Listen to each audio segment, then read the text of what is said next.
Hello and welcome back to another video today here again on Forza Horizon 5 to test out another week's brand new Car Pass car. Rather looking forward to this and the festival playlist cars this week, which are of course the two Nobles, the M400 here as the Car Pass car and the M600 in the festival playlist, which I'll be testing same time tomorrow. But rather more excited about these two than the pair of Toyota big truck things we got last week, which I tested out a couple of days ago if you want to go and see the videos on those. But yeah, this week's Car Pass car is the Noble M400, which is new, and the festival playlist Noble is a returning face that we'll be looking at tomorrow. But yeah, the M400 is obviously built by Noble, the British car maker, from 2000, well this one in game is from 2006, and it's the final version of the M12, which was the second car Noble produced, although the internet says it's built in South Africa, which I did realise, but I thought it was just the kind of body shell that was brought over from there and they were assembled here in the UK. But the internet seems to say they were completely outsourced into South Africa for the build. But anyway, it is rather similar. So although they're adding it as a new car, you might remember the Rossian Q1 that they added in Horizon 4. That was based off an M400. They sold the rights, Noble sold the rights to this car to an American company called Rossian. So it's not really a new car. They haven't had to remodel it, which is a little bit lazy if they're going to pretend it's new. But anyway, I'm happy it's here. I do love the old Nobles. Of course, being fitted with a Ford V6 from the Mondeo ST220, which is technically where the base of the engine from all V12 Aston Martins comes from as well. Two of those V6s put together. So, yeah, quite an interesting engine that's used in quite a lot of nice cars. I do quite like the ST220 as well, which maybe one day we'll get that in a game. But anyway, in this car it has 425 horsepower. The Rossian from Horizon 4 had 450 because that was kind of an evolution of this car. It has 529 newton meters of torque, weighs just over 1,000 kilos, putting it in S1 class at 829 pi. So yeah, basically what we have here is a slightly older, less powerful version of the Rossian from the previous game. So they've given us a worse version of a car we had that they've removed. I mean, I think it's cooler because it's the Noble, it's the original, but the Rossian's kind of more unusual and was, as I said, a development of this, so it was an improvement over this car. So kind of an odd decision to take that out and put this in. Not that I'm complaining that we're getting two new Nobles, because I do rather like them. But anyway, let's go and see how it drives. I can't quite remember what the Rossian was like in Horizon 4, because that's the obvious car to compare it to. But anyway, let's go and see how it drives before we take it over to the festival circuit.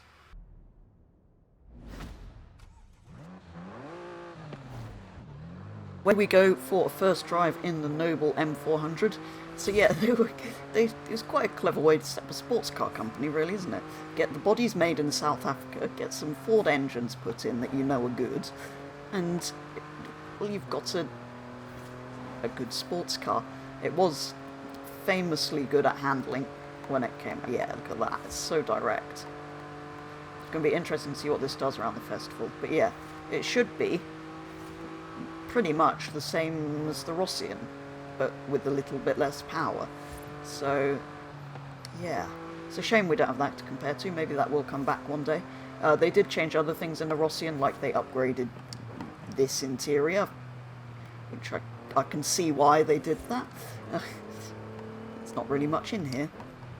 And why is the stereo on the passenger side? I don't want them controlling my music.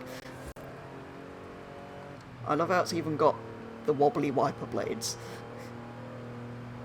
But yeah, very cool thing, obviously.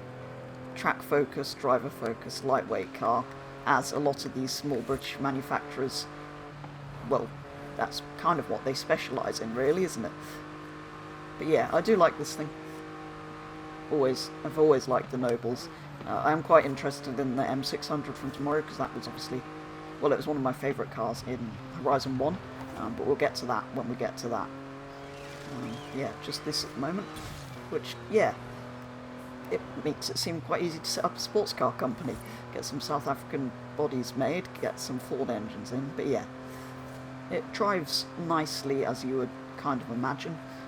Now, I've not taken anything similar around the festival just before driving this, but we'll see where it fits in on the leaderboard when we take it over there, which will be quite interesting.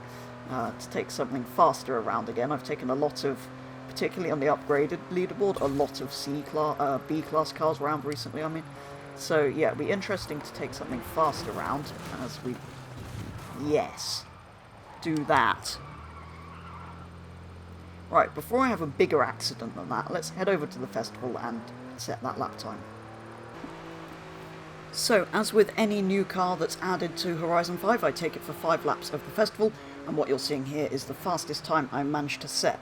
Now, as we've done this with all of the other previous new cars that have been added, I can tell you the closest rival to this is probably going to be the Jaguar XJR15, which was obviously a barn-find vehicle. But that is also 829 PI, sometimes it shows up as 828, yes, but it's exactly the same, give or take, starting PI as the Noble, so that's really the benchmark we're going for. That's set to 1050, so that's kind of where we're aiming at. The car above that on the leaderboard is the Lambo Huracan, S1 838 setting a 1040, so that's kind of the benchmark is somewhere between those. I wouldn't necessarily expect it to beat the XJR15 because that's a racing car, although I have to say, driving this round here, the turn-in on the corner entry is better than anything I've driven on this game, apart from the Expo Crossbow GT4 car, which is obviously mad, and even with that slight clonk on the barrier halfway round, it set a decent time on that flying lap. So the Noble sets a rather impressive time of 104.298, so it's nearly a second faster than the XJR15, which is a racing car, but I suppose the Noble is, well, it's also a track car, and it's that much newer, and it could definitely have gone faster than that. If I hadn't hit that barrier, that one corner I couldn't get right, I'd been going wide into the other wall every single other lap, so I was a little bit cautious there, but then turned in too well and just scraped the barrier on the inside. But yeah, it could definitely shave, even with me driving, those 2 or 3 tenths off and get into the 103s, at which point it would be faster than the Huracan as well. So yeah, really, really impressed with the Noble. I mean, maybe that track favours it a bit, but yeah, it'll be interesting to see what it can do modified. I'm thinking, as I have a lot of S1 class cars on the leaderboard and it's only 829, it's only at the bottom of S1, I think maybe we should just build it to the top of that class, and then see what it can do after that.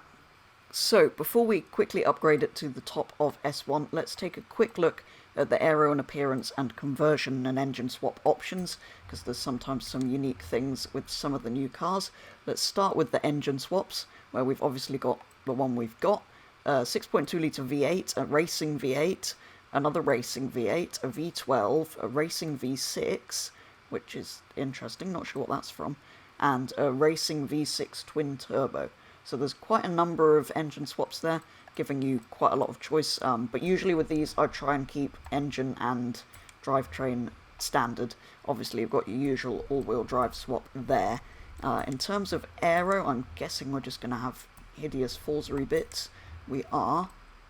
Or no Forza rear aero, that's interesting, but you can de-wing it, which I probably won't do. So those are your sort of unique options. Let me quickly throw on an S1 class build and then see how it does around the festival. So after throwing on some quick upgrades, including some semi-slick tyres, surprisingly it wasn't on those. I did put the front aero on in the end just to balance the rear wing, not sure that made much difference, but we've managed to shave a massive 5 kilos off the car. Didn't do weight reduction because it's, well, a light car. We've got the power up to 480 horsepower, so it'll be interesting to see if it can beat, well, at the moment, top of the board of the S1 class tuned cars I've taken round is the XJ220 TWR with a 59.126, so it'll be interesting to see how close it can get to that.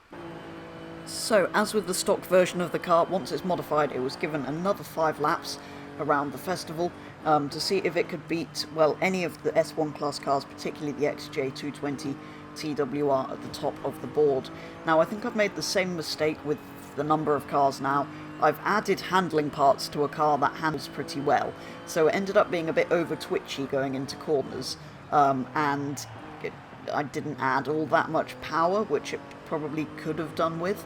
So I think I might have built this in not a very good way, because it was kind of irritating to drive. Handled well, but kind of, it was kind of a bit on edge all of the time. I'm not sure it needed that front aero that I put on. That was probably a bit of a waste of PI. Possibly tyres as well. Not really sure what else I could have done with it, actually, but yeah, I could definitely have built it better, and it felt like it probably should have been a good car, so it'd be interesting to see what happens when people that know what they're doing get their hands on it. But yeah, I don't think it's as fast as I thought it was initially when I tried the stock version. So, rather sadly, mostly because my tune probably wasn't very good, it was the slowest S1 class car that I've built so far, sitting just behind the Jaguar XJ13 at a 1 minute .661, couldn't even get it into the sub 1 minutes. Not sure even with some slightly better driving whether I would have done. I think it is more down to the tune. But yeah, not very good that it can't beat a 60s racing car, really. So yeah, slightly unfortunate. But I kind of felt like it should have been, based on what it felt like stock and how fast it was stock, I felt like upgraded it should be fast. So it will be interesting to see what happens when people who are better at tuning get their hands on it, to see what they can make out of it, because I kind of feel like there should be a good S1 class build in there somewhere. But yeah, anyway, that is a first look at the Noble M400. So stock, it's very nice to drive and incredibly fast. Modified with my tune on, it's not great, but it'll be interesting to see what happens if some Forza tuners get their hands on it. But yeah, I do quite like the Noble. I still question their decision to put this in instead of the Rossian, which is supposedly a newer, better version of it. Which obviously was in the last game, but I suppose they want to try and pretend it's a new car, which I suppose technically it is, but it is rather similar to that Rossian they took out of Horizon 4, which had obviously been in previous games before that.